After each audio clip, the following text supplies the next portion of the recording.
focus of today's webinar then, it's part of our EPA Deep Dive series. So in the past, we've done these on projects, we've done them on portfolios and non-assessed portfolios. And each time we do one, we ask people, okay, well, what do you want us to cover next? And this professional discussions was by far the most popular topic that people wanted us to cover. I think that's why we've got so many people signed up. We've got 196 in already, 197, that number's going up. So that's brilliant to see. And hopefully this will be of value to you. So a little bit about DSW before we start. So for those of you who aren't familiar with us as an organisation and aren't familiar with your speakers today, myself and Jon Martin. So DSW, we are an Ofqual approved awarding organisation. We are learning and development specialists, specialising in the financial services market actually since 1999. When the apprenticeship reforms came about, we set up as an endpoint assessment organisation. So we've been delivering EPA now for about 5 years. We've got a large portfolio of standards, so we do pretty much all of the financial services stuff as you would expect, but we've also broadened that out due to demand, frankly, which is brilliant. So we also operate in a range of different areas, including leadership and management, HR, and more recently we moved into the data standards as well. We currently partner with 150 training providers, and that's every type of provider you can think of. So there's sixth form colleges in there. We've got employer providers, we have private training providers, FE colleges, and also universities and HEIs. So a real breadth there of understanding, I think, of the different types of challenges that different types of organizations face. And currently, and at any given time, we are actively partnered with and delivering endpoint assessment to over 2,000 employers. So again, there's a real mix there of some very, very large levy paying employers, as you'd expect, but then also lots and lots of kind of smaller employers across every sector and industry you can imagine, really. So that's a bit about DSW. About myself, so I am Jake Tween, and I am DSW's Director of Apprenticeships. Been with the business, I think it might be 4 years this week actually, so I'm hoping to get a carriage clock or a fountain pen or something like that in the post. And I've worked in FE and specifically awarding actually since 2006. Carried out a number of different roles with some of the UK's biggest awarding organisations, and more latterly, certainly since the reforms, 2015, I've specialised in apprenticeships and endpoint assessment in particular. And I'm really pleased to be joined by my colleague and a very valued associate of DSW's, Jon Martin. Jon, I'll allow you to introduce yourself. Thank you, Jake. So yeah, I've been working with DSW. I'm proud to work with DSW for about 3.5 years now. Initially as an endpoint assessor, and now more recently as one of the IQA team. Over 15 years experience within assessing, training, and quality assurance. Initially assessing for internal competency frameworks for financial services organisation, and then started out in this world of MVQ and train to gain before transitioning through the old frameworks and then on to standards when I lost my hair. So I'm pleased to be here today. Thank you. I'm looking forward to that bit. Yeah, so what Jon didn't mention is he also does work on behalf of Ofqual as well. So there's real value in having Jon on our books, but also on the webinar today, because he brings his insights from all of those different perspectives with all of those different hats. So an assessor who's carried out hundreds, if not thousands of endpoint assessments, many of them with professional discussions in them, also IQA in them, and also seeing it from that kind of regulatory and delivery perspective as well. So do kind of use that knowledge that we've got today and ask as many questions as you've got throughout. So agenda wise, at a high level, going to start with what is a professional discussion, and I think it's a valid starting point. It's a valid question to ask. It's often kind of conflated with an interview, and there is a definite distinction between the two. So we want to kind of explore what that is so you can help articulate that to apprentices, help them to prepare. We're then going to move on to the benefits of a professional discussion. So actually, why is it included as one of the EPA methods that the Trailblazers can choose from? Why is it commonly used in portfolios for the on-program piece? and why is it a beneficial method of assessment for the learner. Then the next bit's really important, which is around building the foundations. So from an EPA perspective, and actually from an on-program perspective as well, a professional discussion isn't just a chat, it is always based on something. Typically, it would be based upon something like a portfolio of evidence that the apprentice has brought. So before the apprentice even gets into that professional discussion, there's a lot of work that they need to do beforehand to build those solid foundations. And if they do that, they will have a much better experience and in all likelihood, a better outcome. Then the next section is going to be a successful EPA. So actually you've built the foundations, you've gone through Gateway, the apprentice is really prepared, they've got all of their examples. How do we ensure that that individual performs on the day and presents the best possible version of themselves? So some tips and insights into that particular area. And then I thought to close, seeing as we've got Jon with us, it would be really interesting actually to get Jon's insights on some tips in terms of, so if you are using professional discussions as part of your own program delivery, how do you make those as effective as they can be? And then, like I say, at the end, we've got plenty of time there for Q&A. Okay. So if we start with the basics then, what is a professional discussion? And what I'll do is I'll run through each of these slides and then I'll ask Jon to kind of contribute as we go through. Okay, so it's a planned and structured two-way conversation. So almost exclusively the professional discussion takes place between the learner and their assessor or their coach. It's not like a panel interview where you'll have multiple people there. It's a two-way conversation.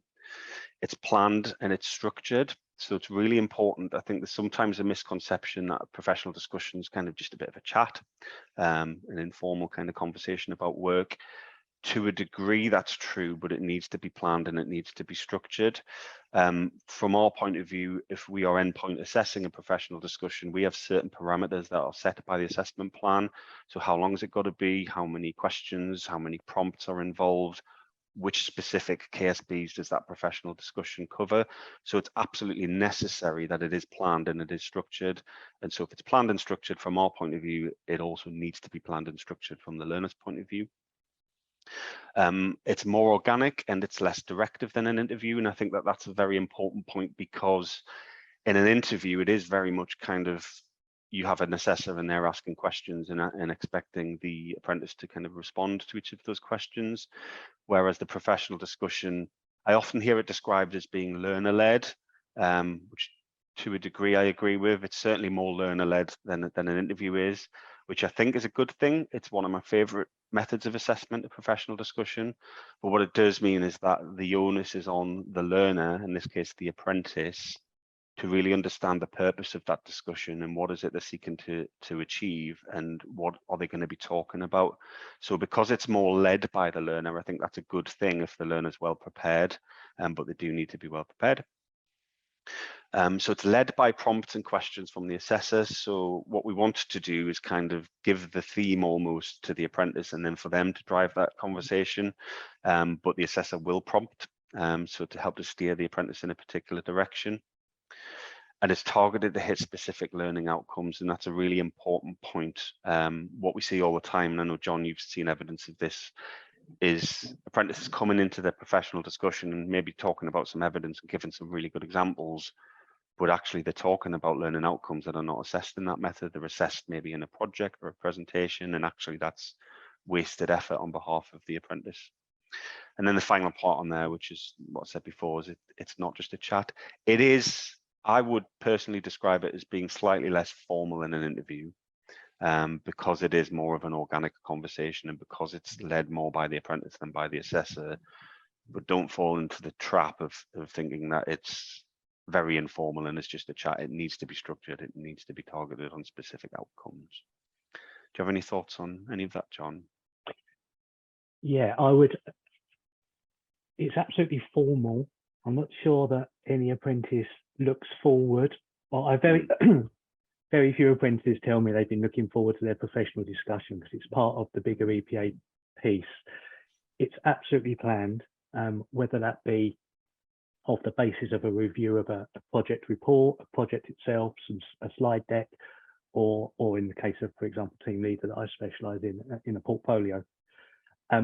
it's definitely less direct. If in an interview we tend to ask a specific question to drive a specific response, and on the basis of that response, you take it on their initial response and you move on to your next question. It's organic in so much as permitted by either the plan or the EPAO's guidance and requirements, we can use more discussion prompts to elicit the information from the apprentice, which is where our planning, as well as the apprentice planning, comes into play. It's important that we know what to do at the live assessment, because just rocking up on the day unprepared, we can't help the apprentice to do as well as they can whilst remaining independent.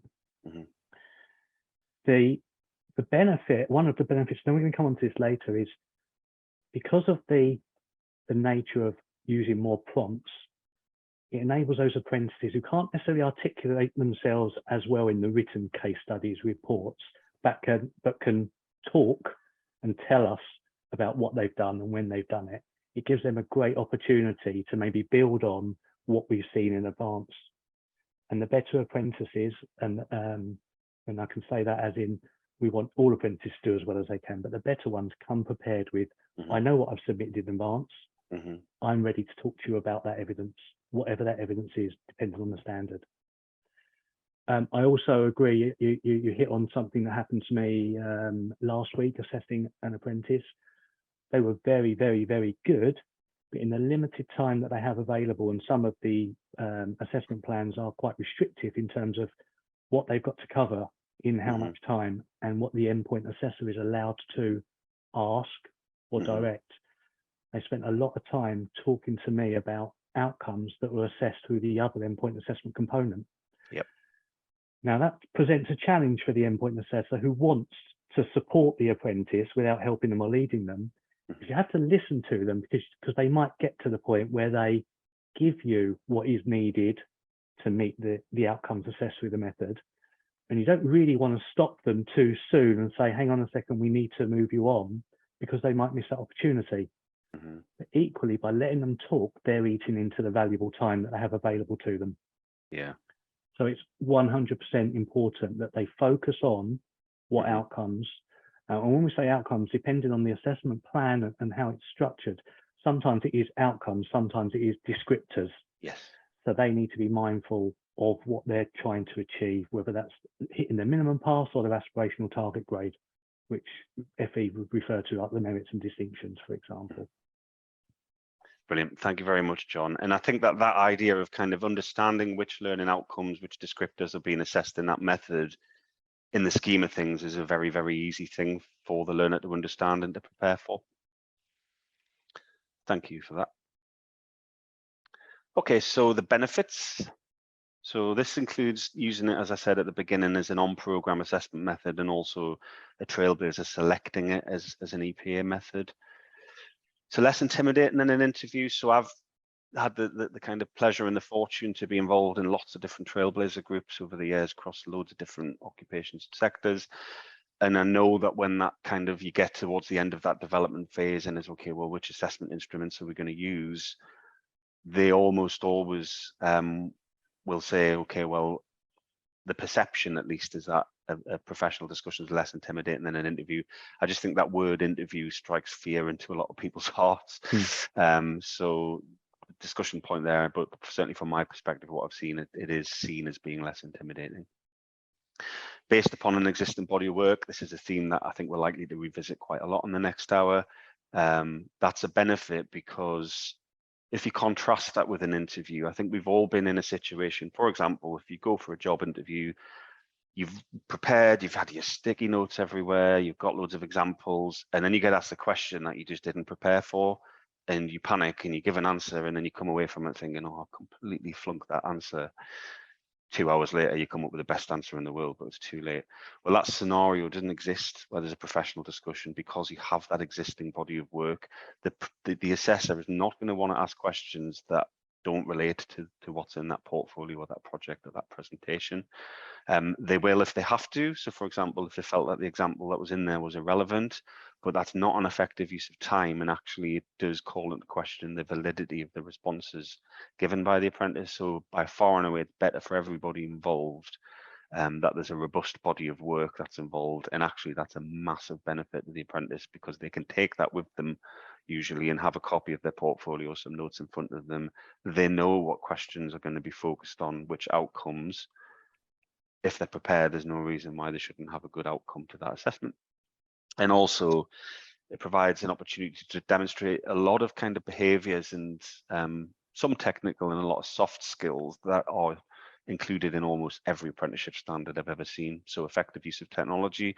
Well, actually, if they're delivering, partaking in a professional discussion using Zoom or MS Teams, then they can demonstrate via kind of their interaction with the assessor that they can use that particular platform. It's an opportunity to demonstrate communication skills. So that might be verbal communication skills. It might be things like body language, for example. It's important to note there, and I'm sure John will touch on this, is that these are not necessarily skills that are being assessed in that method.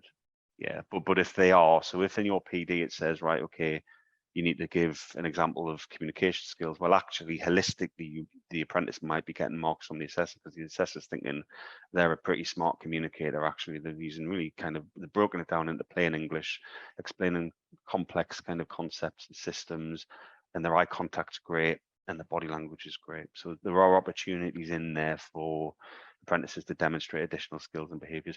Professionalism, another one, turning up on time, making sure that they're in an appropriate environment, free from disturbances, being dressed smartly, being polite.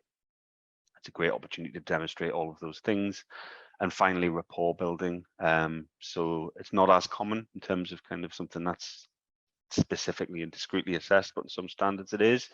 And actually, if you can kind of join a meeting with this person online that, you know, a fellow professional you've never met before, and build a rapport with that individual over the course of that hour, even if that's not formally assessed, that is going to be presenting a good version of yourself to that assessor. Any thoughts on any of that, John? Yeah, two things. I think we'll come on to, as you said, the body of work that underpins the professional discussion in more detail on one of the next slides. Mm-hmm. But I think it's key just to reiterate that these skills are not necessarily being assessed during the assessment. It's when they use them on program, but it does give them the opportunity to demonstrate them. And some feel more, and we will talk to about tips later on in terms of preparing for endpoint assessment. I think it's right in terms of coming prepared for your live assessment. Whilst it's not mandated that you have to wear shirt, suit, tie, people have rocked up to an endpoint assessment in their onesie, and it does kind of make you think how their employer might perceive that if they were to actually know that they turned up in the Panda Bear onesie for their endpoint assessment, representing you know, a big organization. So yeah, I think we'll come to that later on with regards to tips for preparing. Thanks, John. Yeah, so while this is an opportunity to demonstrate certain skills, it's also an opportunity to demonstrate that you're not competent in certain skills. So another one that comes up is one of the standards that we assess as timekeeping in there as a skill. And the apprentice rocks up half an hour late for their interview and then says, "Oh, I'm brilliant at timekeeping." Well, are you? Because you. Are you? So yeah, it's an interesting one. Okay, so a few more benefits before we move on to the next section. So mentioned this before, there's advanced notice of what's going to be covered, but actually that's true now of every kind of newer assessment plan that's published. It specifically maps the learning outcomes, the past descriptors, distinction descriptors to a method. That is an absolute gift to the learner. So you're going into that professional discussion with the evidence in front of you, knowing what's going to be covered. Mocks can be recorded and watched back, so I think that's really useful. I think it's awful for anybody to watch a video of yourself. I won't be watching this webinar video after it's recorded, but as a personal development tool, it's really, really valuable. So for example, if you've got an apprentice who's uncomfortable with the concept of doing a professional discussion and you record their mock and encourage them to watch it back in their own time, they'll pick up on certain things, like if they're stumbling, if they've got tics, if they're not covering the sorts of things, not listening to the questions properly. So again, that's a gift to the apprentice that they've got that. Another benefit is that the capable learners, so the ones who are well prepared, they drive the discussion, which I think is extremely valuable. And then finally, professional discussions lend themselves very much towards holistic assessment of KSBs. So if the apprentice is well prepared, understands what they've been asked about.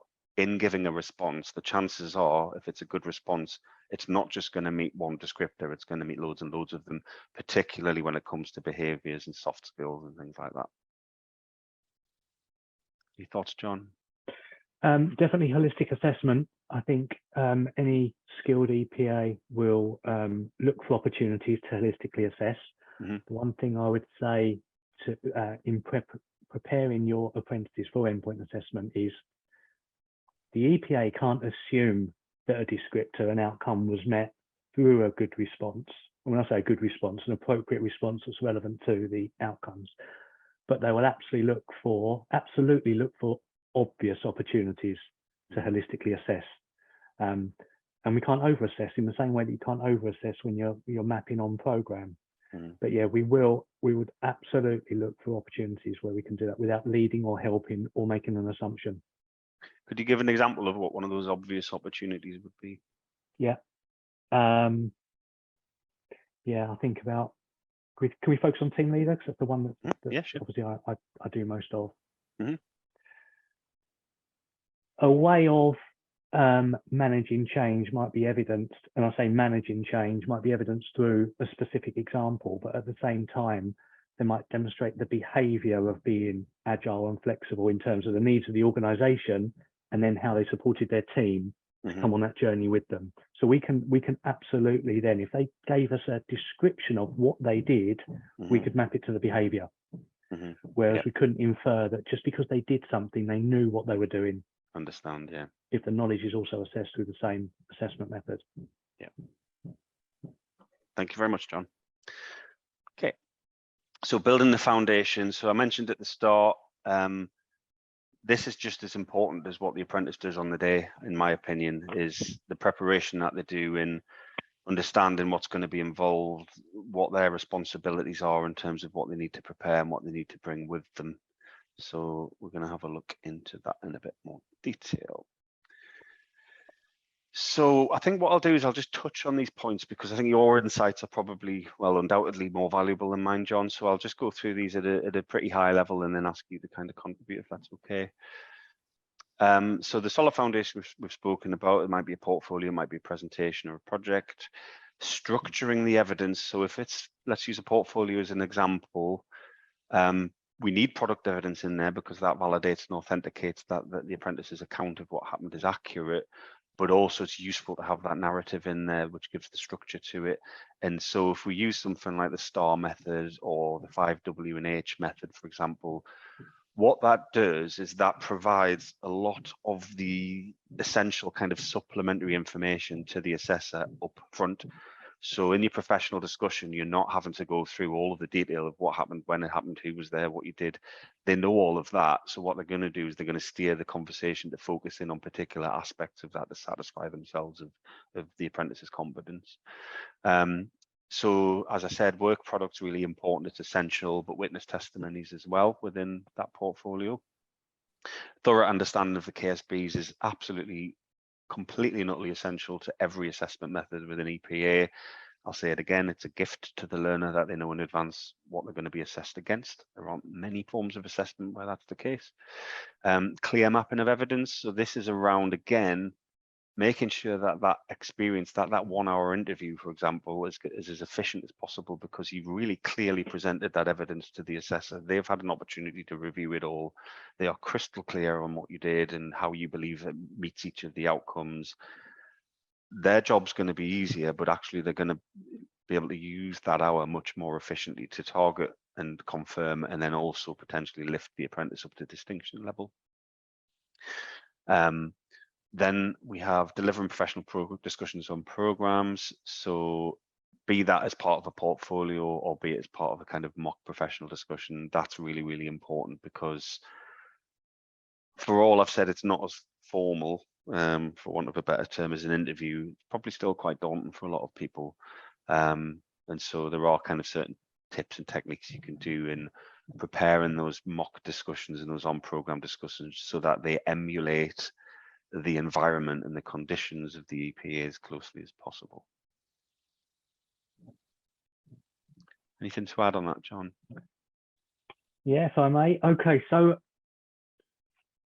I think we all accept there's some training providers, colleges, they will struggle with some apprentices. They feel that they've dragged them through their apprenticeship, whilst they might have been really enthusiastic at the beginning, for whatever reason, pressures of work, personal circumstances. By the end of the journey, they feel like the on-program coach feels like they're worthy of the apprenticeship rather than their own apprentice. That portfolio or that presentation or that project report is gold. It is gold. If you structure a portfolio, for example, and you or you help the apprentice to structure a portfolio that includes product evidence, if permitted by the published plan, that they can take it into, and that kind of starts to answer a question I saw come up on the Q&A. If they're permitted to take the evidence in with them, why wouldn't they? That's my question. Why wouldn't they? And there's many discussions, professional discussions I've conducted, where I will introduce the KSB group, the knowledge, skill, behaviour group, and refer to a piece of evidence in the portfolio, and the apprentice will go, oh, I can't remember that one. And I think to myself, okay, where do I go with this? Because I can't lead you or help you. I want you to show me how well you've demonstrated this skill or behaviour, but you can't remember what's in your portfolio. Why is that? Is that because you haven't prepared? Is it because the evidence was weaker? The best portfolios are the ones that have the product evidence to support the anecdotal accounts. An anecdotal account, an endpoint assessor has to apply the same principles of VAX that an on-program assessor would have to apply, or if he was mapping to assessing against maybe the professional qualification. Is the evidence valid? Is it their work? Is it on program? Is it current? And is there enough of it, amongst other things? By the time we get to professional discussion, if we are having a discussion about an anecdotal account, it makes our job it makes it more difficult to make that decision. So the quality of that portfolio or that presentation or that report, even if it's unassessed, will inform the professional discussion. And those who have the solid foundation tend to do better. And when I say do better, they either easily pass or they're achieving their aspirational target grades. I think it's important, the work product and the testimony. It can be either or, dependent upon the standard and the plan. Work product is the key thing for us as endpoint assessors, because that's the proof that what they said they did. I think the accurate mapping on there. The structuring, the accurate mapping. I do get a lot of reference tables come through, and every single piece of evidence is mapped to every single outcome, and it can't possibly be the case. The ones that have fewer pieces of evidence that are mapped, so there's fewer pieces of evidence, they're purposeful, they've been produced for a purpose, to meet an outcome, planned in advance, mapped to the relevant outcomes, makes the job of the endpoint assessor easier. And I don't mean we want an easy life, but easier to identify, is that piece of evidence and that specific example worth introducing in the professional discussion? And I think that's the key thing at this. You didn't mention what PAR is, Jake. Sorry, yes. It's another useful technique that apprentices have used. What's the problem? What actions did they take to meet, to try to resolve this problem? And the key thing is, what was the result? Yeah, it's a more elegant version of STAR, I think, isn't it? A bit less complicated. Yeah. That's great. Thank you very much, John. Okay. So the next section is a successful endpoint assessment. So the apprentices built that foundation, they've got that really good portfolio or project, they've done their mock assessments, they're feeling really, really well prepared. How do they make sure that they perform on the day? Okay, so a structured approach. So we mentioned a structured approach in building that kind of body of evidence is really important, but then also presenting that or discussing that requires a structured approach from the apprentice as well. So I think something elegant like the PAR that John just described is probably a good way of doing it. And I think in doing the mocks, that's a really useful technique, is for the apprentices to think about how they respond to questions and prompts in a way that can be easily kind of understood and digested, and they're not at risk of kind of going off on a bit of a tangent and waffling a little bit. I've said this again and again, I'm going to say it again because it's such a really important point, is the use of the evidence. It's a gift. It must be heartbreaking for an assessor to think, I've seen some really great evidence in that portfolio, you ask them about it and they say, oh, I can't remember it.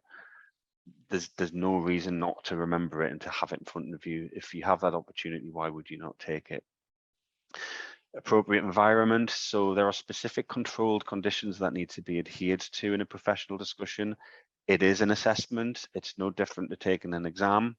So do pay attention to the guidelines from DSW or whomever your EPO is around what are the requirements in that environment.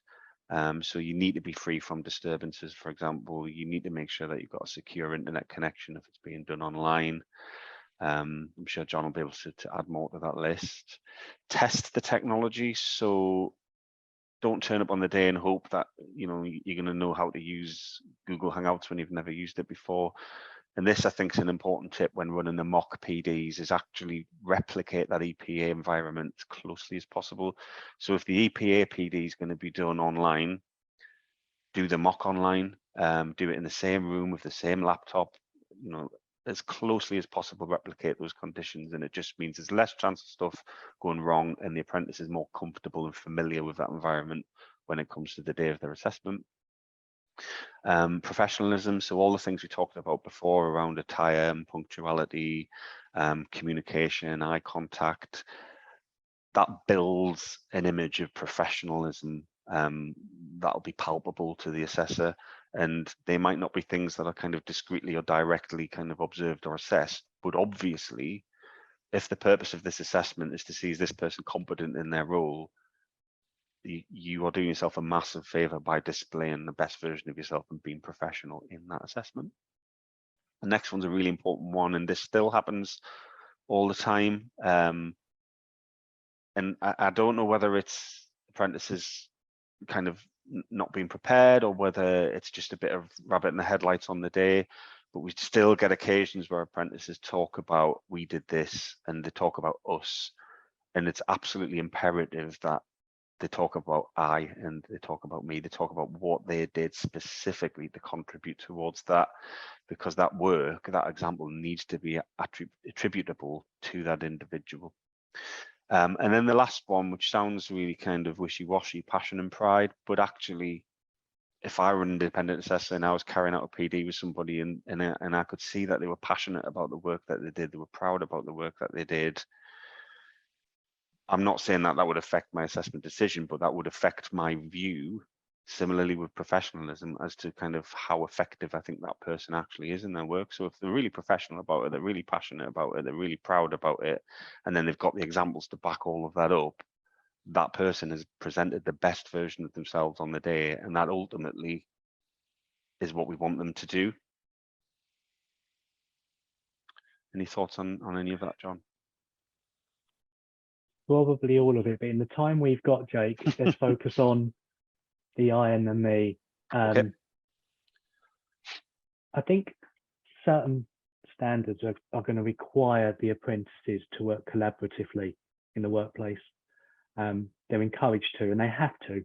So it's not a surprise that they use we do this or we do that. Yeah. And that's okay that they've worked collaboratively and they've contributed to the end product, the outcome. But like you said, we do need to know what their contribution was. So not I would do this, but I did do this. Because again, that links back to the currency. We need to know, when did they do it? Remember, we can't lead them or help them as much as we'd love to, because we've seen something in their portfolio. We can't lead them or help them. And to continue to prompt after saying, okay, so what was your contribution? When did this happen? If you're still getting, well, we do this, no, I do this every day, and we would do that, you have to stop asking additional prompts. Otherwise, you are overstepping that independence. You are leading or helping them. So that is quite a big frustration, because like you said, you can see some amazing evidence in a portfolio or within the project report, for example. That does go to lead to one of the questions I saw from one of your attendees there. Yeah. Sure. What is a work product? It is quite simply a piece of evidence that's generated within the workplace, for example, a report, if in business admin, I think the business administrator standard, certainly team leader they have to evidence that they can collate and analyze data. The report that is born from that piece of work, whilst it might have to be redacted in areas for GDPR or business sensitivities, confidentiality, that product evidence, if the assessment plan allows them to bring it into the EPA, into the live assessment, why wouldn't you? I would bring it in if that's their best piece. And as I say, it's better to have fewer high quality pieces of evidence rather than lots of just trying to hit and hope that it's hit an outcome. Brilliant. Definitely test the technology. I think all of your endpoint assessors, Jake, build in sufficient time in the morning or in the afternoon to account for some technical issues, and we do get them. I had one last week, and it was 3/4 of an hour late by the time we got everything sorted. But we are at the mercy of technology. We're at one end of the connection. We can't necessarily see what's going on, and you have to get to a point where you say, I can't help you share this anymore. I don't know what's version of the software you're using, or whether you're using a Mac, and I don't use a Mac. So please, test the technology when you're doing maybe a mock or in advance with your on-program coach. The appropriate environment is key. As you know, we're regulated by Ofqual, who regulate GCSE and A-level examinations in the UK, or certainly in England and Wales. We're going to need to make sure that they're in a room on their own, not in an office, an open plan office. I've had one turn up and turn the webcam on, and the gentleman was in a call center, and I had to say, well, you need to go into a room away from it. You can't hear me, it's fine. No, I can, and I need it to be a controlled environment. Unlikely to be disturbed, whilst we accept that even if you have a sign on the door, even if you lock the door, someone might knock, but unlikely to be disturbed. DSW guidance just been released, I believe. Phones need to be off. Notifications on laptops, computers need to be off. Work out how you turn your Teams notifications off. I think if do not disturb will be sufficient in most cases, but just make sure that's the case. We will be asking apprentices to pan the room. We have to. We have to ensure it's a controlled environment to make sure there's nobody else in the room. It's only ever happened once when there has been, to me personally, but we have to check that.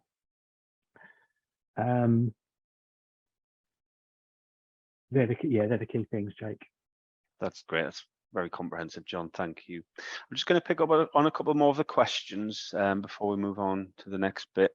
So one in there around, do you have any tips for me as a coach about how to do professional discussions on programming with my learners? So yes, we do, and that's going to be the last section of the webinar, which Jon will probably do most of the talking on, because he's got some really good insights into that. An interesting one here, Jon, and I'd like your thoughts on it, is could you also let us know if each piece of evidence needs a witness testimony, observation, or additional evidence that it actually occurred, or would you say that the apprentice sharing it in the STAR format is enough? That raises, depends where we're referring to that, Jake, and if I understood that question.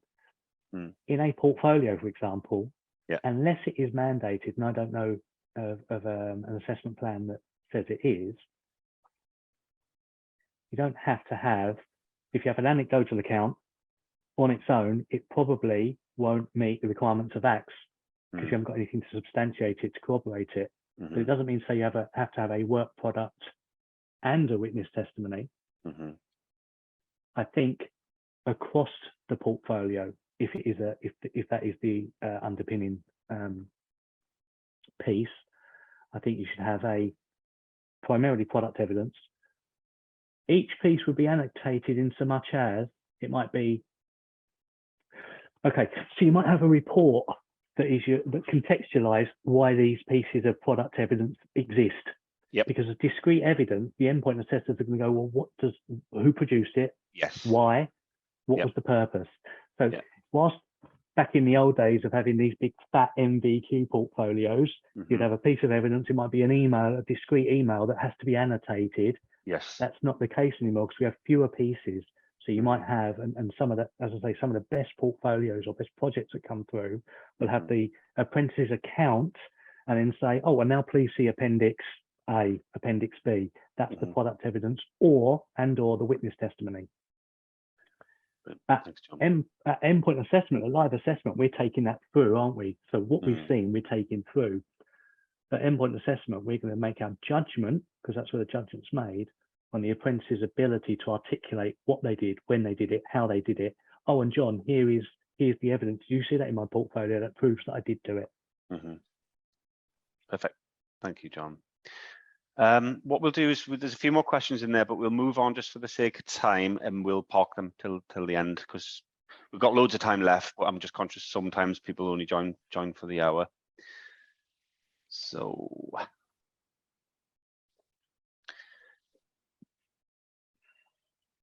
more tips on a successful EPA on the day. So listen out for prompts. So this is a really difficult one. I think it's a challenging thing for an apprentice to do. But if the apprentice is able to identify, I think I've just been prompted there by the assessor, you would ask yourself the question as the learner, okay, well, why was it prompted? Is there a bit more information that I need to give that person to meet the past descriptor? Or actually, they prompted me because they think that I've potentially got a distinction example here. So I wouldn't necessarily kind of confuse apprentices by insisting that they listen out for prompts. But if you've got apprentices who are aspirational aim for that distinction and you think they're very, very capable, I think that is a good discipline to be able to master. The next one, I think, is an important one.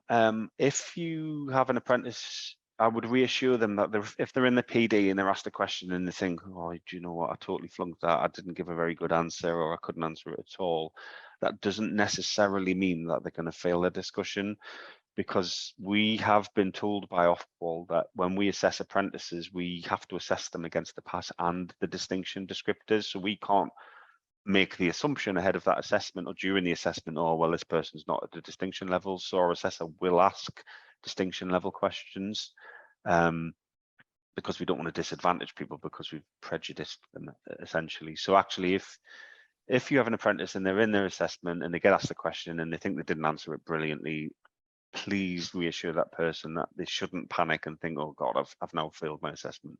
That's not necessarily the case. Made this point at the beginning, so don't try and cover KSPs assigned to other methods. If the portfolio is there, the work will be in there and the work will be mapped to the descriptors that are covered in the PD, so you cannot go wrong if you've got that robust portfolio. Use real examples. Hypothetical answers aren't accepted. The whole point in an apprenticeship is it's around assessment of competence in the workplace and how that person applies the KSPs that they've developed. So it's no good to say, oh, well, I would do this in that scenario. Is what did you do in that scenario, the point John made before. And then the last few on here, I think I'll let John explain, because these came up in a discussion we had recently, and I think you can articulate them a lot more effectively than I can, John. Last 2 bullet points, Jake. Yeah, please, yeah. So COVID was a thing, and obviously still lingering in the background in terms of discrete incidents. But for an apprentice who maybe joined came on program in June 2021, when they manage change back in 2020 is now predating the apprenticeship. And we can only make our judgments based on what took place during the apprenticeship. So we'll check the start date. That's what we have to do. That's our responsibility. We'll check the evidence, not when it's dated, as in when it's produced, but when the example took place. There may be follow-on or follow-up examples that did take place on the apprenticeship. Make sure the apprentice focuses on those. We will mention this. We will mention when did this happen, or we might say it during the preamble when we're setting the scene for the endpoint assessment. I think there was a question there about how do we start these discussions for one of the attendees. At the beginning, we'll introduce the timings, the compliance piece in terms of the room. And then we'll say, okay, you're moving on to your professional discussion. We're going to give you the opportunity to explore the evidence in your portfolio or more recent examples, as long as they took place during your apprenticeship. for an apprentice who starts telling me about something that clearly would have happened during the first lockdown, I can't unhear something. If it's quite obvious, I can't unhear it. I need to question that. But cutting out the noise is probably the biggest thing for us as an endpoint assessor. We are listening, we are making notes. If I ask an apprentice, please give me an example of when you applied a team management model to the development of your team, and the apprentice says, oh yeah, how long have you got, John? I've got all day. I could tell you loads. Well, just please give me one example, because that's how long we've actually got. Please tell me what it was. When did you do it? What was the outcome? Which takes you back, Jake, to the star or the par or another technique. We'll find that apprentices, possibly due to nerves, obviously they want to do as well as they can, will state words from the descriptors, even though they haven't explained or described how they demonstrated those key words. So just focus on the discussion prompt at that moment in time, rather than trying to cram in something that might not be relevant. And we've got to hear past that in order to make a fair, consistent, and reliable and accurate judgment. Brilliant. Thank you, John. I'll just answer one more question in the minute, which is,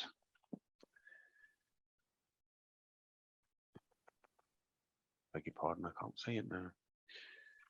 Yeah, so occasionally we have a bit of criteria that they can't meet as they just don't do it. So for example, making travel arrangements, ideas on how we should treat this. So from our point of view, we have to assess competence against all. So if that's a skill that's in the assessment plan, the apprentice has to demonstrate it.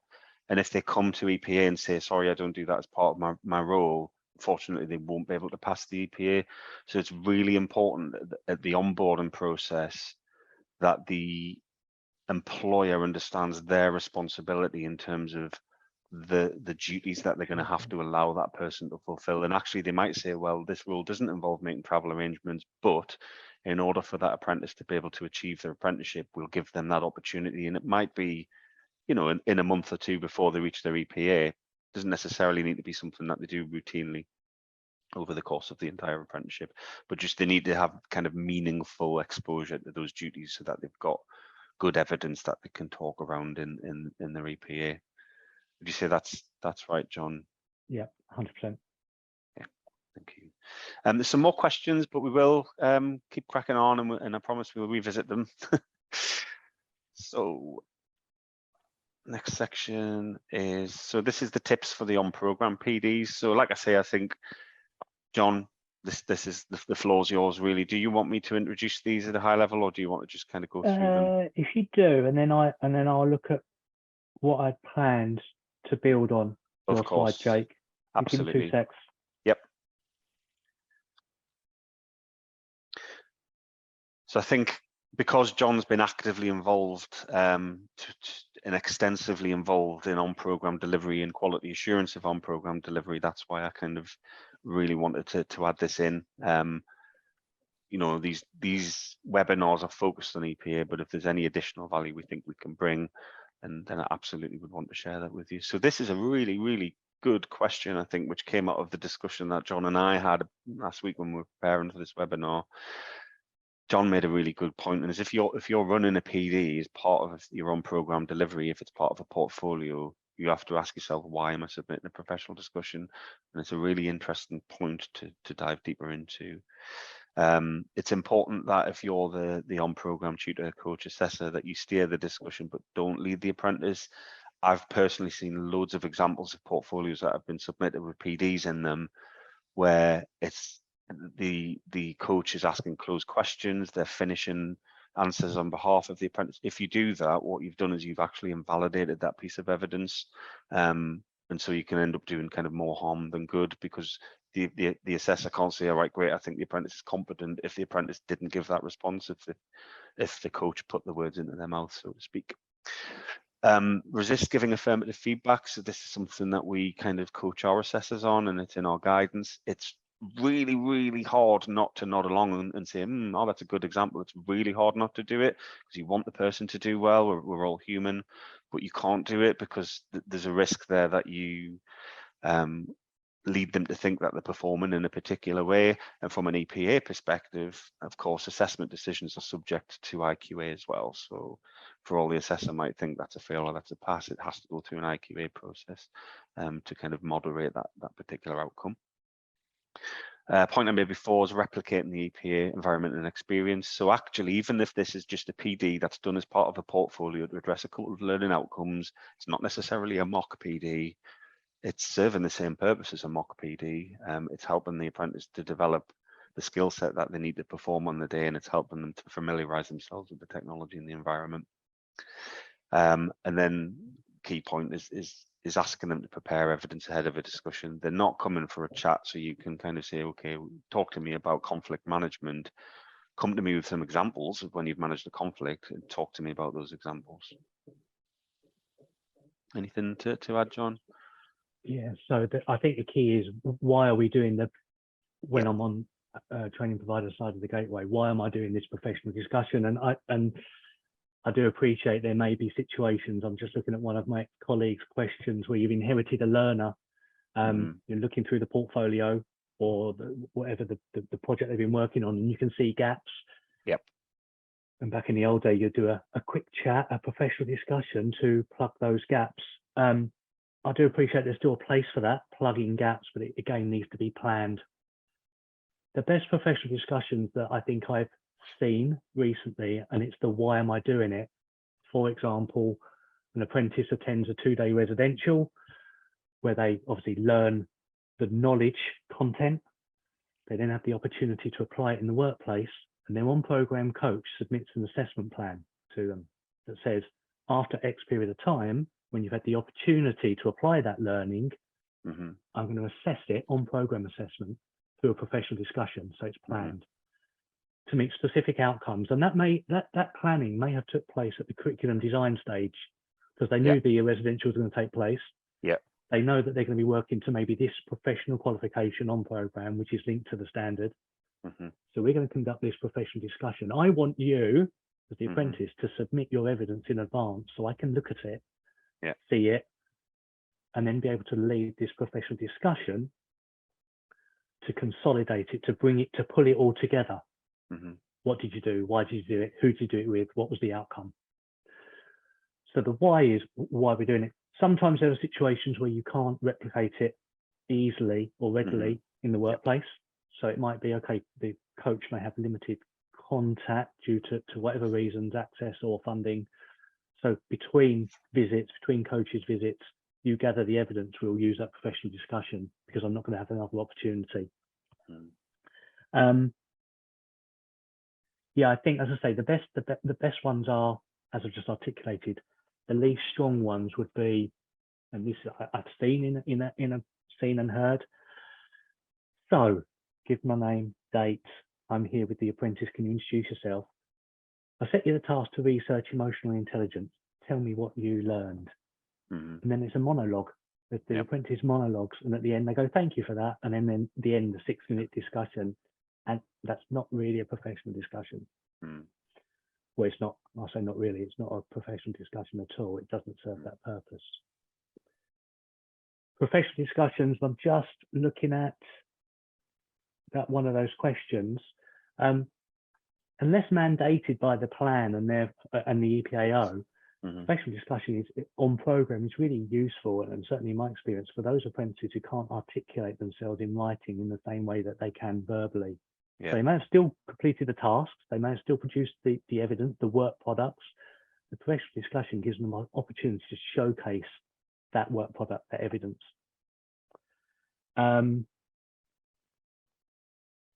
Yeah, and absolutely prepare ahead of the discussion, whether that's the on program and absolutely in advance of the endpoint assessment. I think they're the key things built on your bullet points there, Jake. Thank you very much, John. So I think this is the last slide. So just some final tips for the on program piece, which I'm really glad we're getting questions about that actually. Since reassuring, not wasting people's time or teaching people to suck eggs. So introducing it properly. So I think John just made that point. Sometimes you get a professional discussion in a portfolio, and you know who's asking the questions. when did it take place? Because like Jon says, we need to make sure that that piece of evidence was generated in the acceptable time frame, which is at the very least while the apprentice was on program. But sometimes specific assessment plans will determine, okay, you can only start building your portfolio evidence 3 months ahead of Gateway, for example. So those dates and all of that supplementary information is actually essential. So focusing on the skills and behaviors, not just the knowledge. So that example that Jon just gave, it exemplifies this perfectly around, tell me what you know about. Well, if you're assessing a skill and a behavior, it's tell me about when you applied that piece of knowledge in the workplace. Reviewing the recordings afterwards. So again, that's around the apprentice having the opportunity to look and see for themselves how they came across, how well they answered the questions, how well they listened to the questions. Focusing on the KSBs. So in the assessment plans, it will tell you, certainly in the newer ones, and I made this point earlier, these are the past descriptors and distinction descriptors that will be assessed in the PD as part of the EPA. The same principle applies to the an on-program professional discussion. It might be that you set out to target 3 particular descriptors in the discussion and you manage to hit 1 or 2 more, and that's brilliant.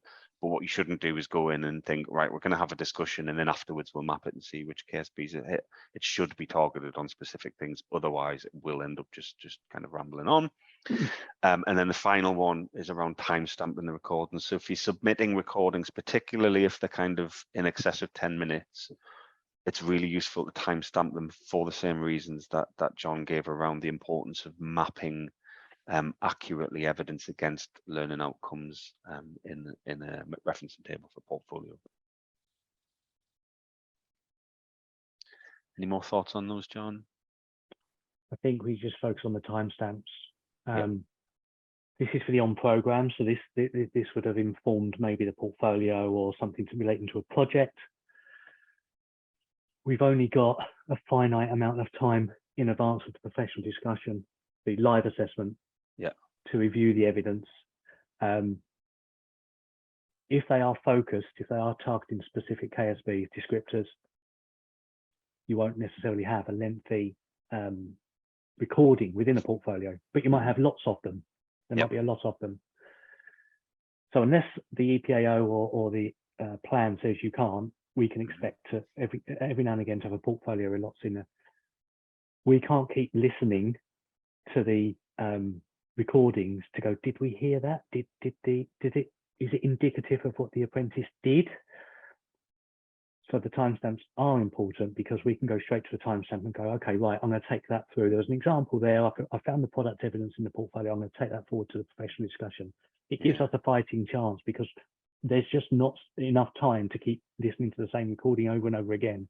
And certainly if it's been over-assessed, if it's been overly mapped, so that virtually every outcome that could be perceivable in that assessment method, and there's no way it could have met all of those same outcomes. So the mapping is key. Holistic assessment is fine, but please don't say, please don't do your apprentice a disservice by saying demonstrated throughout. Give me a hand here to find that evidence. Where was it? Thanks. I think there's a misconception there as well, actually, with mapping and timestamping, that the assessor is only going to visit those parts in the recording where it's referenced. Is only going to visit those parts of the portfolio. The assessor will holistically assess the whole thing and listen to all, provided it's not excessive. But it's just much more likely that they're going to be able to award the marks if the apprentice demonstrates, well, I think I've met that at this particular point. Thanks very much, Jon. So I think, if I'm right, yep, we're at the end. So I'll do a quick summary and then still got 192 people on, which is brilliant. So I'm more than happy to use the next half an hour to summarize very quickly and then answer any of the questions that are in the chat or that come up subsequently. So there are a range of benefits to PDs as an assessment method, both on program and in terms of EPA. It's a very malleable method. It can be used to deploy holistic assessment to cover lots of stuff off in one go. There are very specific tips. So I'm not going to list them all, otherwise we'll be repeating the whole webinar again, but hopefully you've identified very pragmatic, very specific things that you can do and that apprentices can do, preparing for the discussion and then actually executing that discussion on the day. I'm a massive fan of specific tips of actual things that you can do to improve it, and hopefully we've shared a lot of those with you. There's the advanced notice of the KSBs to be assessed, and the fact that the apprentice will have a body of evidence which is mapped to those specific KSBs. If that planning's done in advance, and if that bit of work's done in advance, it just means the experience is going to be a whole lot better, and the chance of getting a pass and the chance of getting a distinction is significantly higher for the learner. But it does require that solid foundation. You can have the best apprentice in the world who's really confident and can express themselves really, really well. But if they don't have that solid foundation, they will struggle. If for nothing else, if for the fact that there's not enough time to be given all of those examples in detail. And if you had to give the STAR method for every single one of the descriptors you're being assessed against, it would take you hours. But if you've done that STAR method in the foundation, i.e. the portfolio, it's going to be a lot more efficient use of time in that hour that you've got with the assessor. And then finally, practice makes perfect. And actually, in this instance, practice isn't necessarily, right, I'm doing my mock PD now. If you're doing those on-program PDs, every single one of those is a mock in its own way. So like we said, use that to kind of replicate as closely as possible the EPA experience. So if the apprentice goes into their professional discussion and they've done that type of thing over and over again over the last year or so, they're going to be pretty good at it, pretty confident. So that's it in terms of summary. So I think we've probably got quite a lot of questions in there. So shall I just open them up, John, and shall we just go through and pick them up? Yeah, pick out the ones you want to focus on, because Okay. the others we can maybe respond to afterwards if we run out of time. Of course. So there was a question that came up at the start that I think you answered, John, but I'm just going to revisit it and make sure you did. So how would you support apprentices who structure notes to take into the discussion? Can you share methods on this? So the rules around what the apprentice can take in actually depend on the individual assessment plan. So there's not a kind of one size fits all answer to that. So I would look at if it's DSW assessing it, that information will be in the toolkit and it'll be really clear as to what they can take in. Sometimes it's a couple of sides of A4, sometimes they can take in their whole portfolio if they want to. But what I would say is where you have apprentices that have taken their whole portfolio in, or kind of lots and lots of stuff, they tend to do this throughout the assessment. So it's better to have, I think, quite succinct notes and keep that eye contact going with the assessor. Can the apprentice annotate their evidence after submission? Again, I think that actually probably depends on the plan. So if it's a non-assessed on-program portfolio, they have to submit it at Gateway and then they can't add to it after that. If it's something like Team Leader where they get set a presentation title and they have to submit presentation materials 2 weeks ahead of the EPA, they can't then amend those materials. I'm not sure if there are any exceptions to that rule, John. No, it's based on the actual plan and what they're permitted to do, and I can't think, no. Because I think if the apprentice has submitted their work to the assessor and then they subsequently add to it, well, the assessor hasn't seen that anyway, and realistically I don't think they could kind of keep checking their emails and revisiting to see if anything's been added. But yeah, I think maybe I can't think of a situation in standards I'm involved in where they could submit additional evidence after the review, even if there's a resit, because essentially you're not assessing, you're not making an assessment decision on that evidence. It's on the live assessment. So I can't think of any situation where they would submit additional evidence. There are some standards I'm aware of that we assess that you're not involved in, where it does say in the assessment plan, if they fail, they can rework their portfolio for the reset, but again, that information will be in the DSW toolkit, so please just check that. If learners have 10 to 12 pieces of evidence, is 10 a minimum? So we don't actually specify, if it's not in the assessment plan, we don't specify it, but I think I would just use that point that John made, that the assessor has a finite amount of time to review the evidence. And Jake, can we build on that as well? Of course. Yeah. One piece of evidence, because this links to, I think might link to a question further down. Okay. Might be the project, for example, the project report and the appendix A and B. Yes. That could be one piece of evidence. Yeah. What we don't want to see is 30, 40, and we've had it. In fact, we had over 100 pieces of evidence in a portfolio. that just couldn't possibly be reviewed. It's not assessed anyway, but in this particular standard, but it couldn't possibly review all of those pieces of evidence and expect the apprentice to refer to many of them in their live assessment. But yeah, one piece of evidence could be the account plus the supporting evidence, or an account plus the testimony. Yeah, agreed. Does the learner need to declare the attempt and distinction? No. If it's, say, a portfolio, if it's a non-assessed portfolio, and the apprentice will be required to map evidence to all of the past descriptors, they're not necessarily required to map to the distinction descriptor. If they don't, they might still achieve distinction, but it'd probably be a bit more challenging for them. But if they are going in and they want to hit distinction, absolutely not, because like I say, we don't want assessors to be prejudiced to think, right, okay, that person is aiming for distinction. They will just assess them based on the merits of the evidence that they've seen and the answers that the apprentice gives on the day. Can I clarify, for the coaching apprenticeship, a professional discussion rather than an interview is used, as opposed to both an interview and the PD? Are there any recordings of mock PDs that you could share with us? PD rather than an interview is used, opposed to both interview and discussion. I should know, but I don't off the top of my head, so I'll park that question, Diana, and I'll get back to you with an answer to it. In terms of, are there any recordings that we could share? There aren't currently.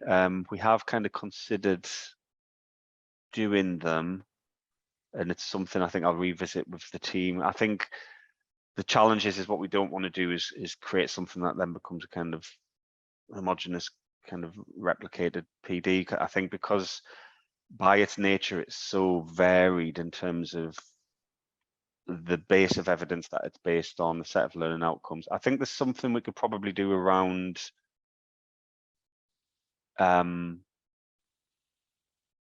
the kind of what not to do, so embellishing upon some of the points we've made. So around, okay, watch this video, can you identify perhaps what the apprentice didn't do correctly? So giving anecdotal examples.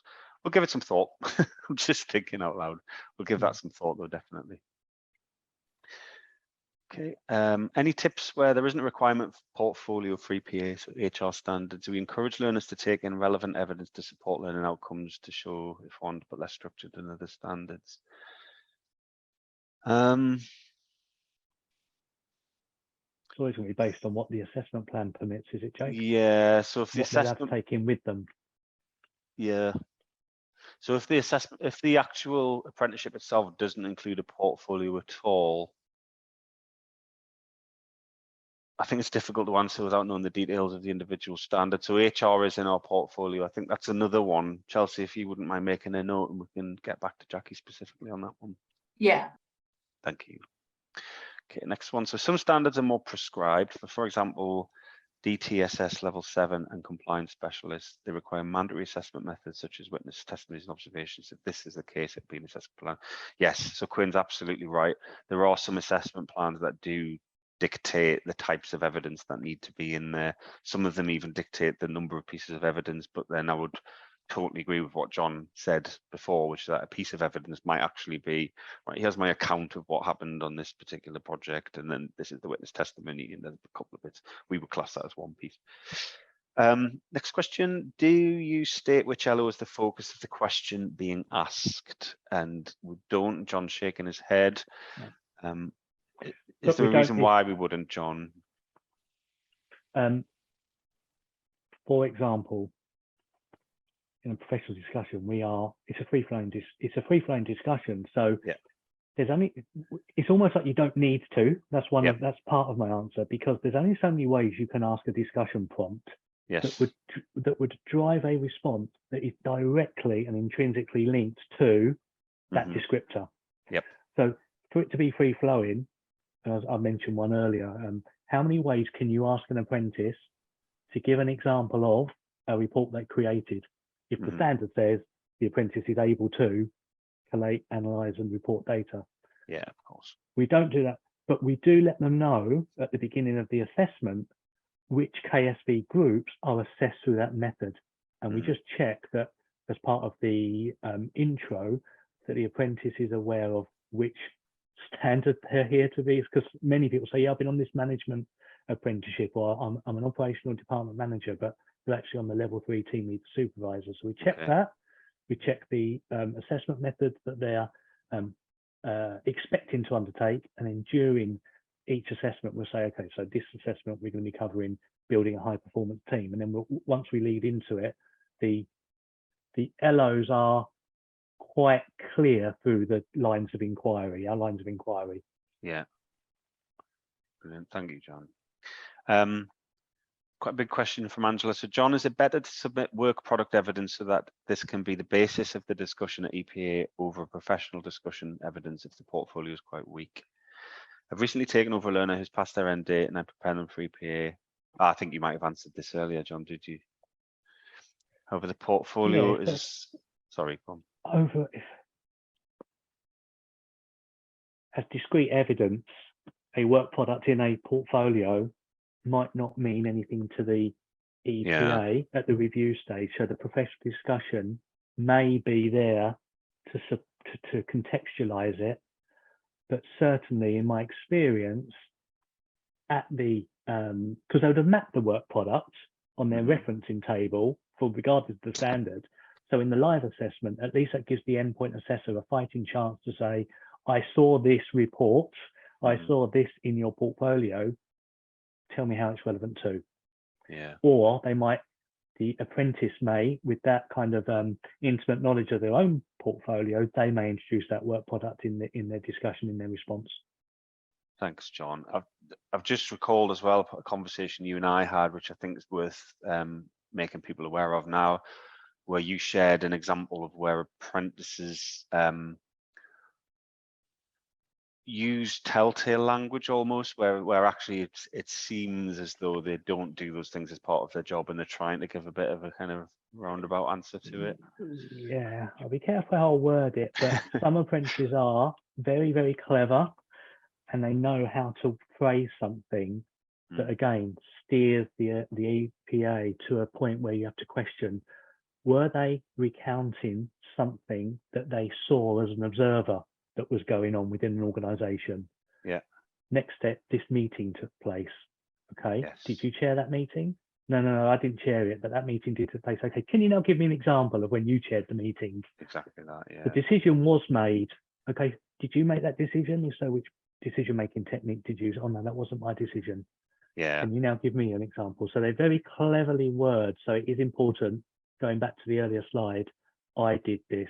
The decision I made was, yeah, the technique I used to come to that decision was. Brilliant. Because I think the flip side of that as well is apprentices who have done those things, but they don't use the right language, and they will say, oh, there was a meeting was held. And actually they did hold a meeting, but they've done themselves a disservice by not describing it in the right terms. Yeah. But there are some phenomenal apprentices who have done that. It's just their choice of language. I've seen that myself. I have. Yeah. So, question there. How does this work where the entire grade is based on the discussion and not the portfolio? If the evidence was missing or not sufficient, how would this affect the discussion? I think that's a good point, because if it's a non-assessed portfolio, for all it might, this is interesting because I think team leaders, this is the case, is it will say it's not assessed, but then it will list the types of evidence that should be in the portfolio, and it absolutely will list different types of product evidence. But if it's not assessed, if it's evidence mapped in there, we have to kind of accept it and let the apprentice pass through. But I think if the entire portfolio is anecdotal, and obviously then all of the responses given in the professional discussion are anecdotal, technically speaking, I think somebody who's very confident in answering might be able to pass the assessment, but I imagine they would struggle, John. I would say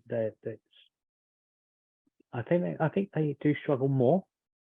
Yeah. I don't know how many team leader assessments under the new plan I've conducted, hundreds, and those who have specific examples that's evidence that it took place and then are able to articulate in the professional discussion fare better than those that just have an anecdotal account in their portfolio. And then the endpoint assessor again has to apply the principles of VAX, the validity, the authenticity, currency, and sufficiency, and go, can I make a judgment? Am I able to? Because whilst we want them to do as well as they can, we have to apply that principle. Yeah. We still have to apply it. Yeah. And a weak portfolio doesn't mean to say they're going to fail the discussion. Absolutely not. Because again, some apprentices can verbally articulate things very well, but they might not have had the opportunity, or the sector they work in might not require them to produce as much product evidence. So if you're working as a supervisor in an assembly area, for example, you might not have lots of reports. Then again, you might not be able to show them in the portfolio. So the answer is, it won't necessarily affect the discussion, but they've got to be able to articulate themselves very well, so that we can make our decision. Give us a fighting chance to make a decision, because we don't like failing people. Thank you, Jon. Question from Heather. So Heather, I think we'll pick that one up line if you wouldn't mind just noting that one, Chelsea. It's around a specific standard, AAT. So we can have a look at that one separately. Yeah. Dawn, so there are errors in some assessment plans asking for theories which do not exist, and these seem to be the elements learners are failing on. This has been raised with the EPA relationships team, but if a learner did fail on this, can you appeal? Dawn, absolutely, yes, you could appeal. So again, I think, Chelsea, if you don't mind just making a note, we can pick that one up with Dawn. Yep. So Quinn says, Good question, Jake. What's that, sorry? That's a good question. The next one from Quinn. It is, yeah. So if you don't give affirmative feedback, how does the learner know they're on the right track? So I'll let you answer that, Jon. Jake and I discussed this during the mock. This related to the mock PD, if I remember, or the professional discussions on program. Make sure that the professional discussion is used essentially as your assessment method, whether that's your formative assessment on program or preparation for EPA. Obviously, you would give them, in order to let them know what they did well, what they might need to improve upon. Do that separately from the PD. To conduct the PD as you would, rather than give them feedback along the way, so it doesn't become a PD, it becomes a coaching session. Yeah, it becomes part of the delivery. So I had one the other week where the apprentices actually passed their endpoint assessment, their live assessment, but one of the PDs that was labelled a PD in their portfolio was essentially started off, you need to give me an example, and then halfway through each response, the on-program coach was saying what they did well. What would you do in this case? You didn't do that. So next time, keep the professional discussion as it, for the purpose it's designed for. Give them feedback, because obviously Ofsted would want you to do that as well. But keep it as the assessment method and the feedback afterwards. Brilliant. Thank you, Jon. I'm going to ask you to answer the next one as well, which is, can you give an example of steering a discussion versus what leading a discussion looks like? Yeah, I'm just trying to think of wording I would use if I was leading, and I shouldn't be. Trying to think of a specific. So quick. If I was leading it, you might have seen some evidence. So you did this. You asked them what they did. Did you do it because? You're almost giving them. You're steering them to give you the answer you want to hear. Did you do it because you had to demonstrate you were being fair, consistent, and impartial? And they go, oh yeah, that's what I was doing. That's what I was doing, Jon. So you can't lead them to the outcome, but you can ask an open question and then ask them maybe why did they do something. But you can't suggest why they may have demonstrated a skill or behavior in a certain way in the context of their role. That's a great answer. Thank you, Jon. So does DSW offer webinars like today's, but targeted to students in preparation for PDs?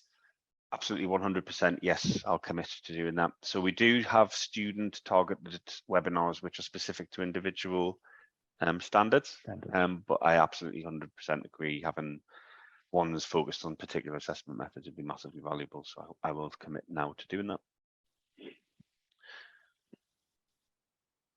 So can you give an example of a question you would ask and then how this would progress in the PD so that it's not just a monologue?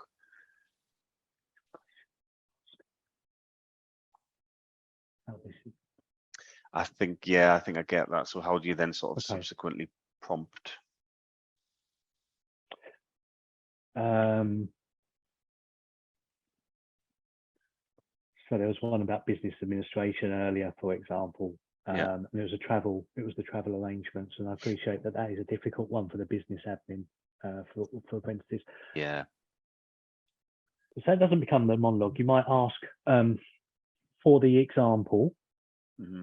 and they might say, well, I had to do it for this particular person who was going to a business meeting somewhere in the country. So why did you use that solution? Mm-hmm. And they might, because you would have already seen the evidence. Why was that? How did you ensure that was in line with the organization's policy, which Mm-hmm. might, and some of the big organizations might have an expense policy, they might have preferred hotels or Yeah. travel arrangements. So you're constantly asking the what, where, who, why, and how, Yeah. in order to steer that conversation. So then you are not just sitting back and listening to them, and that's not what we do anyway. Again, great answer, John. Thank you. Because we do tend to, it's explicit in the assessment plans that we can prompt as part of those PDs. So it's just the right balance between, you know, you might start off a conversation and ask 1 or 2 or even 3 prompts, but if you haven't to ask sort of 7, 8, 9, then you are at risk of leading the apprentice bit, aren't you?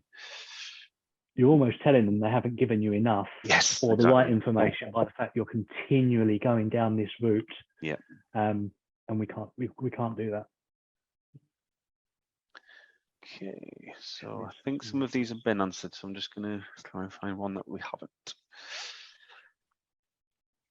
So there's one here, so I don't know if you can see it, for learning outcomes which have not been passed, as there is not sufficient evidence in the portfolio, how can learners ensure that their verbal answers during the PD are sufficient?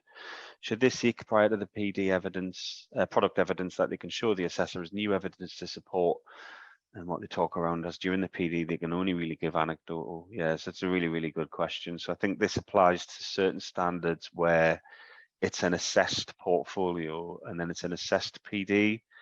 And so we might have what we would say is kind of a progression on the portfolio. So provided you hit 80% of the learning outcomes in the portfolio, you can carry over some to the PD. So actually, if it's not met, it's a good question. So if it's not met in the portfolio, what happens in the PD? So I think, because I'm not sure you assess any of those, John, but what would happen would be, it might just be that actually the assessor just thinks I need to explore that in a little bit more detail because it hasn't come across as clearly as I need it to, or it only partially meets the outcome. So a crude example, the learning outcome might be, right, gives examples of using different communication styles for different audiences, and they've given one example and it's really good. So the assessor just wants to say, okay, well, tell me about when you adapted that style for a different audience. Different audience. It might be though that so say if it's a non-assessed portfolio even, and the assessor thinks, right, that example's completely irrelevant, you've totally misunderstood it. It's more difficult actually with a non-assessed portfolio because we're not permitted to give any feedback.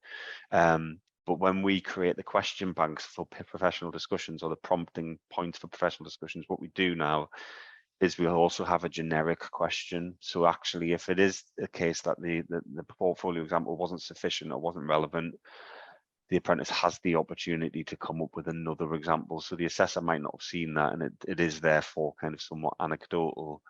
But that can only really be applied kind of once, twice in an assessment for all the reasons that we've explored in the webinar today. Of difficult to validate the evidence. The apprentice is then going to have to do the whole STAR method from scratch to explain what happened, and it's works, I think, for a small selection of outcomes, but not necessarily lots. So shorter, less waffly answer to that question is, it might not have been deemed passed in the portfolio, but it might be that the assessor wants to explore that example just in more detail rather than thinking, okay, just didn't meet it. If not, then they will just ask them for a new example that they can give them from scratch. Okay, we've still got 142 people on, so I'm just going to continue answering questions until everyone gets sick of me.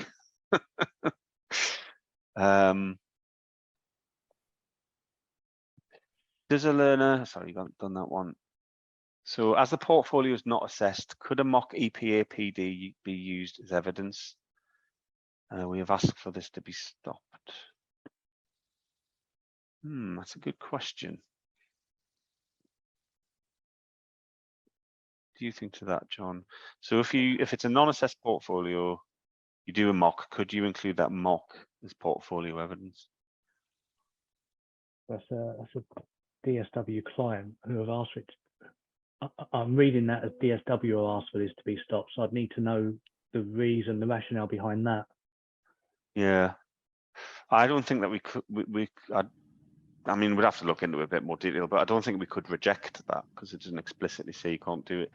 I can't see from the assessor's point of view.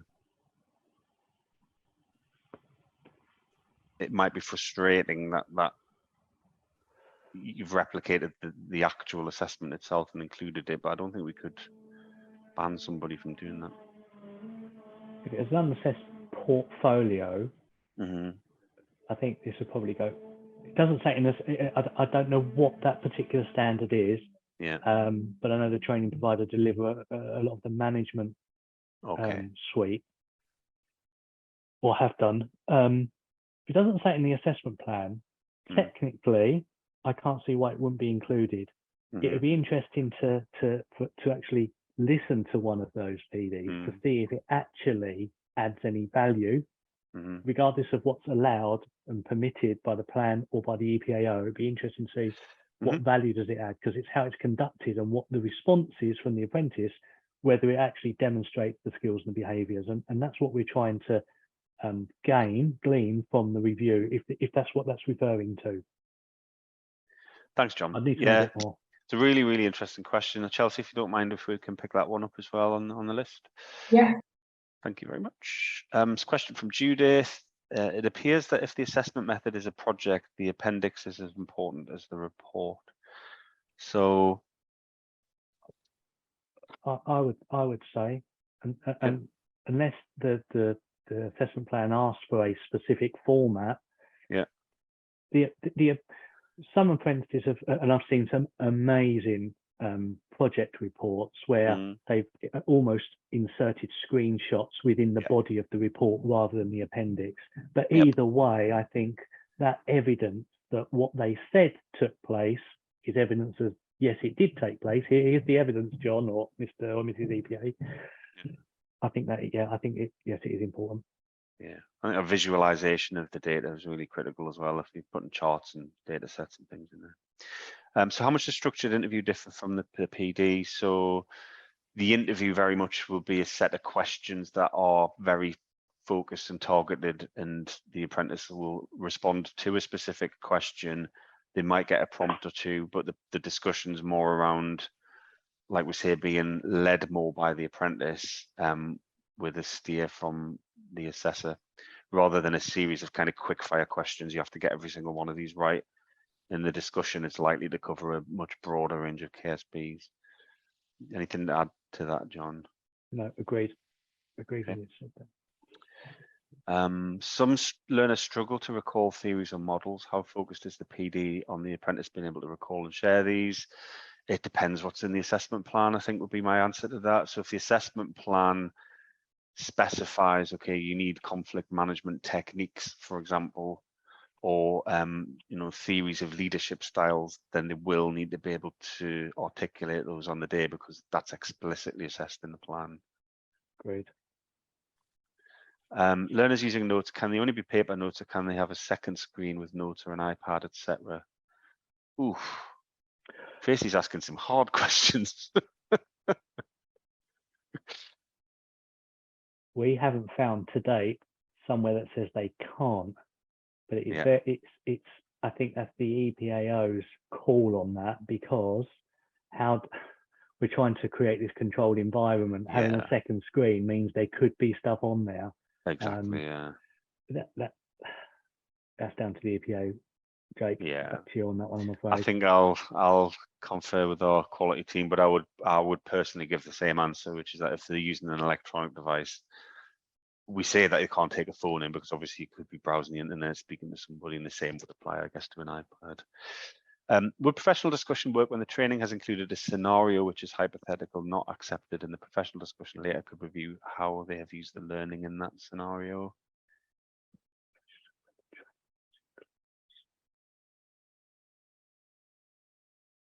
No, not accepted in the professional.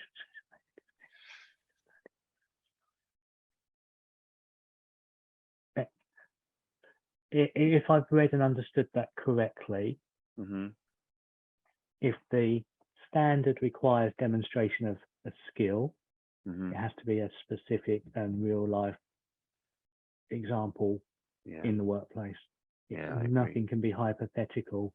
Obviously, on program learning, in order to check that your learner, your apprentice, understands what they've just been taught. Yes, you could use a hypothetical example, but in terms of demonstration of skill and behaviour, it'd have to be a real example. Otherwise, all you're ever evidencing is knowledge. I agree with that. I think before we had apprenticeship standards in the framework world, there were some opportunities for kind of simulated environments and things like that, because the qualifications that made those apprenticeships up, some units might have said this unit can be simulated, but that doesn't exist anymore in the standards world. Question regarding team leader presentations. If a learner sends in slides and supporting notes, are they okay to expand on these in the live presentation? Yes, I believe so. John, I'd let you. Not the slides. Not the slides. Sorry. Yeah. The slide deck is the presentation they deliver. Yeah.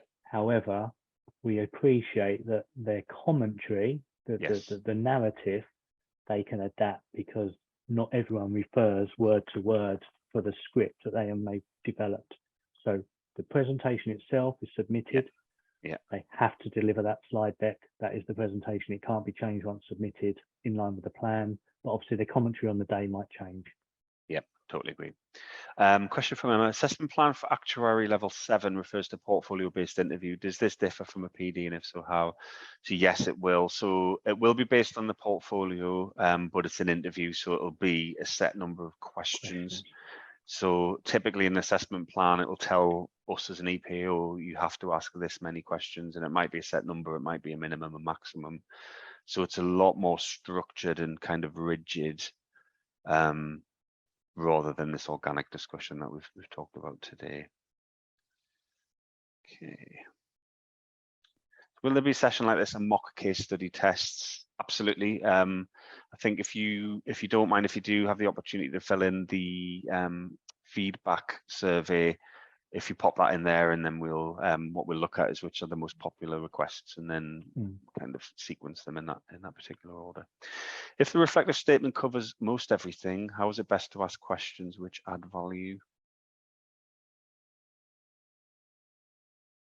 I'm not sure if that is in relation to an on-program PD. I don't know how to answer that question, Jake. I don't. Yeah. Could we get that clarified for post? Yeah, absolutely. If whoever posted that, if you wanted to follow up on that, we'll be more than happy to. So Tracy's explained a bit more around the previous query then. So the query, the one we discussed, was around including the mock PD as part of the portfolio. So Tracy says we asked for it to be stopped as not seen it's good practice, but I should recheck the evidence in the portfolio. Yeah. So it's a funny one, that, because it's one where the rules don't say you can't do it, but I think instinctively I would say it isn't good practice, because you're just replicating what's in the EPA, and what the portfolio should be really is an evidence base, rather than, because the PD itself in isolation is anecdotal account, isn't it? So I think we might have got through all of the questions there.